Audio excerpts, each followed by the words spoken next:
안녕하세요. 경매에 나온 부동산을 대신 임장하고 권리 분석까지 제공해드리는 이가로 채널입니다. 경기도 평택시 오성면 기름리 291-13번지 단독주택 물건 소개해드리겠습니다. 단독주택으로 조성된 단지에 나온 물건으로 물건 주소 끝에 왜 1필지라는 지번이 추가되지 않아 조금 아쉬운 부분입니다.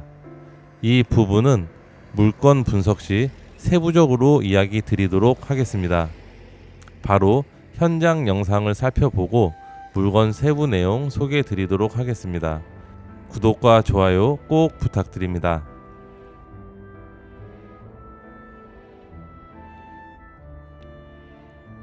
물건지 앞에 왕복 2차선 도로가 위치해 있고 도로 바로 옆에 붙어 있는 튼튼하게 생긴 주택이 오늘 살펴볼 주택입니다. 도로변에 있는 만큼 차량 소음은 감수해야 할 것 같습니다. 주택의 뒷부분을 살펴보면 조그만한 데크가 설치되어 있고 간단하게 취사할 수 있을 정도의 크기인 것 같습니다. 경매 정보지에 나오는 흰색 차량은 제가 현장 방문할 때도 주차되어 있었습니다.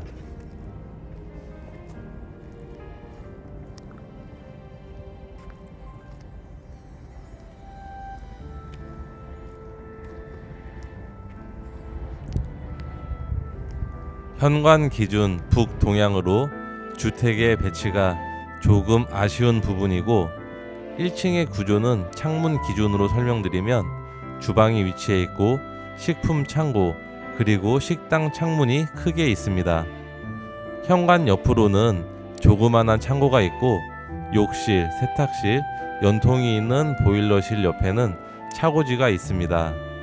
주방 옆으로는 앞에서 설명드린 데크가 설치되어 있는 부분과 연결되어 야외에서 간단하게 취사할 수 있도록 되어 있는 것 같습니다. 2층 구조는 방 3개가 있는데요. 드레스실과 욕실이 2개나 있습니다. 렌트 목적으로 반을 나누어 사용해도 될 정도의 구조인 것으로 보입니다.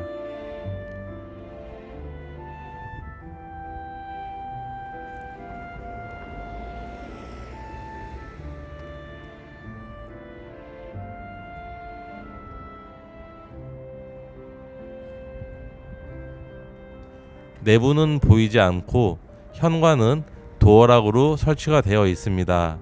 현관 앞에 우편물도 방치된 게 없었습니다. 도시가스 배관이 설치되어 있고 보일러실 연통이 보이고 있습니다. 소나무 위에는 2층 방과 연결된 테라스도 보입니다.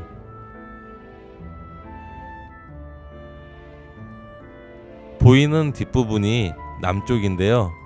건물이 막고 있어 햇볕은 잘 들어오지 않을 것 같습니다.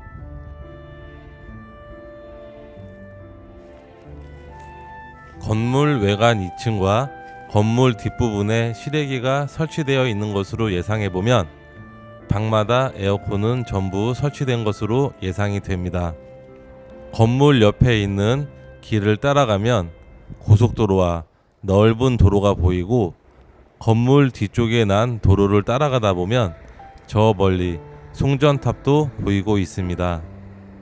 건물 옥상에 방수공사는 잘 되어 있는 것으로 보여집니다. 토지의 면적은 105평 정도이고 계획관리지역 자연 취락지구입니다. 건물의 면적은 1층 45평, 2층 37평으로 내부 구조는 현장 영상에서 설명드렸으며 철근 콘크리트 구조의 아주 튼튼한 주택입니다. 사용 승인일은 2017년 12월로 약 6년 조금 넘은 신축급의 주택입니다. 이제 주변 입지 살펴보도록 하겠습니다. 오늘 제가 소개해드리는 물건의 위치는 이 위치에 있고 물건지 앞에 난 도로 맞은편에는 카페가 위치해 있습니다. 밑으로 조금만 내려가면 다목적 회관도 보이고요. 오른쪽에는 안성천이 위치해 있는데 안성천 근방에는 카페가 많이 위치해 있습니다. 서쪽으로 조금만 가면 안중, 읍내가 이렇게 나오는데요. 물건지에서 안중, 읍내까지 차량으로 15분 정도 소요되는 거리에 있습니다. 서쪽으로 조금만 더 가면 평택 포승산업단지와 평택 항만이 위치해 있고, 평택 포승산업단지 인근에는 중간중간 공장이 위치해 있는 모습을 볼 수 있습니다. 물건지 오른쪽 편에는 미군 부대가 위치해 있고요. 미군 부대가 있는 만큼 미군 렌탈하우스로 수요가 있을 것 같습니다. 도로교통을 보도록 하겠습니다. 서해안고속도로가 위치해 있고 평택 시흥고속도로가 이렇게 위치해 있습니다. 오성IC를 타고 내리면 물건지까지 편하게 도착할 수 있어 도로교통은 괜찮아 보입니다. 사건 번호는 2023 타경 2754번이고 매각기일은 2024년 4월 29일입니다. 주소는 기름리 291-13번지로 옆에는 왜 1필지라고 작성이 되어 있지 않습니다. 보통 이런 형태의 단독주택에서는 단독주택별로 소유자가 이 도로를 공유하고 있습니다. 이 물건은 아쉽게도 도로 지분이 매각에 포함되어 있지 않습니다. 그 이유를 등기부 등본에서 찾아보도록 하겠습니다. 건물 등기부 등본 을구를 보면 말소기준권리 근저당권자는 은행입니다. 공동담보로 기름리 291-3번지 건물의 토지이고 기름리 291-22번지는 도로의 지분입니다. 만약 은행에 이자를 납부하지 못하여 경매 신청이 되었다면 도로의 지분까지 같이 나왔을 것입니다. 아쉽게도 경매 신청인인 개인 채권자가 도로의 지분은 담보로 잡지 않고 건물이 깔고 있는 토지만 공동담보로 설정하고 도로의 지분은 담보로 설정하지 않아 도로 지분은 매각에서 제외된 것입니다. 은행에서 대출해줄 때 담보 가치를 올리기 위해서 해당 토지 외에 부속 토지까지 일괄하여 담보로 잡는 게 일반적이기 때문에 채권자가 은행이었다면 도로 지분까지 같이 포함되어 경매가 나왔을 것입니다. 본 물건을 낙찰받아 도로를 사용하는 것에는 문제가 없을 것 같은데 나중에 매각할 때나 신축을 할 때 공유 지분이 필요해 보이는 상황입니다. 이 부분은 꼭 감안하고 검토해야 할 것 같습니다. 매각물건 명세서를 보면 최선순위 설정이 2018년도이므로 이보다 전입신고가 늦은 2021년도 현황상 주거 임차인은 대항력 없이 소멸됩니다. 감정가는 6억 9천만 원대이며 1회차 유찰되어 2회차 입찰가 4억 8천만 원 정도로 최소 입찰가는 평당 450만 원 정도로 매각되는 물건입니다. 물건지 인근에 단독주택이 매각된 사례입니다. 100만 원 초반부터 많게는 500만 원까지 거래가 된 이력을 볼 수 있는데요. 위치에 따라 가격이 많이 차이가 나는 것 같고 가격 차이가 조금 심한 것 같습니다. 우선 2020년도에 거래된 평당 434만 원 주택 로드뷰를 보도록 하겠습니다. 이런 형태의 단독주택이고요. 정면으로 보면 저 멀리 안성천이 조금 보이기는 합니다. 주택 상태도 상당히 괜찮아 보이네요. 그리고 2024년도에 평당 136만 원에 거래된 주택을 한번 로드뷰로 보도록 하겠습니다.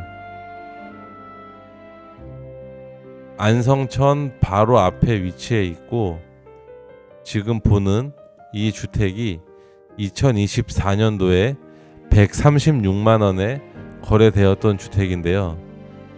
이 주택은 대지 면적이 135평이고 연면적이 27평이면 건물은 조금 작아 보이는데 전망도 좋아 보이고 주택도 단정하게 잘 관리되고 있는 것 같습니다.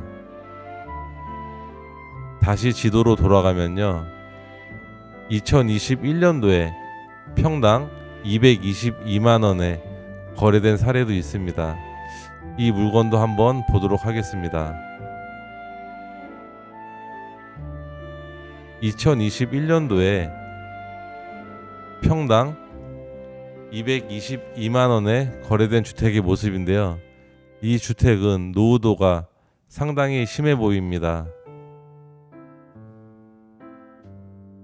이 내용들을 종합해보면 실거래 시세로 오늘 물건의 가격을 책정해보기는 힘들 것 같은데요. 네이버 부동산으로 좀 확인을 해보도록 하겠습니다.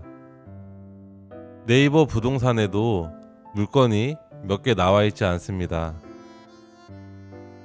물건지 인근에 이 물건을 보면요. 단독주택 6억 6천에 매물로 나와 있고 평당 535만 원입니다. 대지 면적은 123평이고 건물 연면적은 75평 2층 단독주택입니다.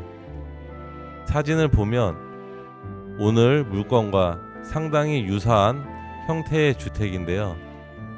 이 옆에 있는 물건 한 번 더 보도록 하겠습니다.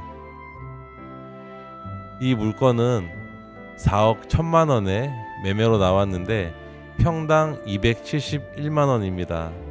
층은 단층 건물이고요. 토지 면적은 89평. 지적 편집도를 보면 이런 모양의 토지입니다. 이 부분은 도로로 빠질 거고 주택은 이 뒤에 조그만하게 위치했을 거라고 예상이 되는 부분입니다.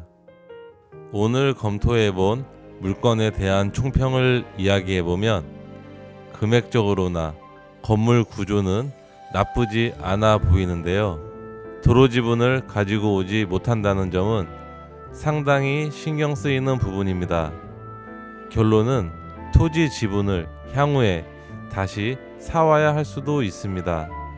본 물건은 이번 회차는 유찰이 될 것 같고 다음 회차에 좀 더 저렴해지면 생각해봐도 될 만한 물건인 것 같습니다. 오늘 영상은 여기까지 하도록 하겠습니다. 좋아요, 구독 꼭 부탁드리며 지금까지 시청해 주셔서 감사합니다.